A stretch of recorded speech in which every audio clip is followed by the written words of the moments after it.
నేను ఫస్ట్ నా రెమ్యునరేషన్ ఏం చేశాను, ఫస్ట్ ఎవరికి గూగుల్ పే ఫస్ట్ నాకు వచ్చిన వెంటనే ఎవరికి పంపాను, ఆవిడకే పంపాను. లేదండి, నేను జెన్యూన్గా ఈ మధ్య కొంచెం రెస్పాన్సిబుల్గా ఉంటున్నాను. తను కొంచెం పెట్టుకుంటుంది, తన పాకెట్ మనీ కోసం, తన షాపింగ్ కోసం పెట్టుకుంటుంది, మిగిలినవంతా నాకే పంపిస్తుంది. అండ్ ఇందాక చందు అడిగిన క్వశ్చన్కి అవి లక్షల్లో కాదు, వేలల్లోనే. అదే చెప్పా, అది కూడా వేలల్లోనే. సో మళ్ళీ ఆ వేలల్లో నుంచి ట్రిప్పులు ఎలా వెళ్తున్నారు అని రాసుకోకండి, ఆ వేలల్లోనే బడ్జెట్ లోనే ట్రిప్పులు. దాని గురించి అడుగుదాం. యాక్చువల్లీ ఒక ఇండిపెండెంట్ ఉమెన్ గా ఉంటూ ఒక అమ్మాయిని పెంచుకుంటూ తను ఒక మంచి పాత్రలో తీసుకెళ్తున్న మీరు, లైక్ ఏదైనా ట్రిప్కి వెళ్ళినప్పుడు పోస్ట్ చేసినా, ఏదైనా ఫొటోస్ అలా పోస్ట్ చేసినా, వీళ్ళేదో బాగా సంపాదించేస్తున్నారా, వీళ్ళేదో బాగా ఎర్న్ చేస్తున్నారు, సినిమాల్లో చేస్తే ఇంతెందుకు డబ్బులు వస్తాయని డిస్కషన్ కూడా జరిగి ఉండొచ్చు, మీరు కమెంట్స్లో వీటిలో చదువు.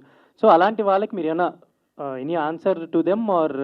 ఇన్ని రోజులు ఆవిడ ఆన్సర్ చేస్తుంటారు కదా, సో ఐ ఆన్సర్ దీస్ అంటే ఈ గత 1-2 monthsగా నేను ఇన్స్టాగ్రామ్లో అంటే అందరికీ మెంటల్ హెల్త్ అనేది చాలా ఇంపార్టెంట్. సో అది కొన్నిసార్లు అది ఎందుకు ఎవరికి డౌన్ అవుతుంది, ఎక్కడ అవుతుంది, we never know. And everybody అందరికీ చిన్న ఎస్కేప్ అన్నది కావాలి, ఆ పాజ్ బటన్ మన వర్క్ స్పేస్ నుంచి.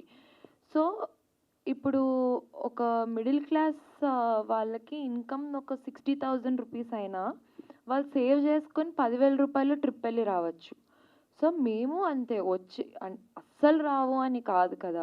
సో ఇది వరకు ఆవిడ ఒక్కటే చెయ్యి అయింది, ఇప్పుడు మా ఇద్దరిది అయింది. సో మా ఇద్దరు చేతులు కలిసి మా ఇద్దరితో మేమిద్దరమే వెళ్తున్నాము. సో ఇట్స్ ఆర్ మనీ, దాంట్లోనే సేవింగ్ చేసుకొని దాంట్లోనే కొనుక్కొని కొంచెం దాన్ని లగ్జరీ అనకూడదు, లావిష్గా ఎప్పుడు పోతామో తెలియని జీవితాన్ని ఇప్పుడు ఎంజాయ్ చేయకపోతే ఎప్పుడు ఎంజాయ్ చేస్తామన్నది నా కాన్సెప్ట్, అంతే. ప్రొడ్యూసర్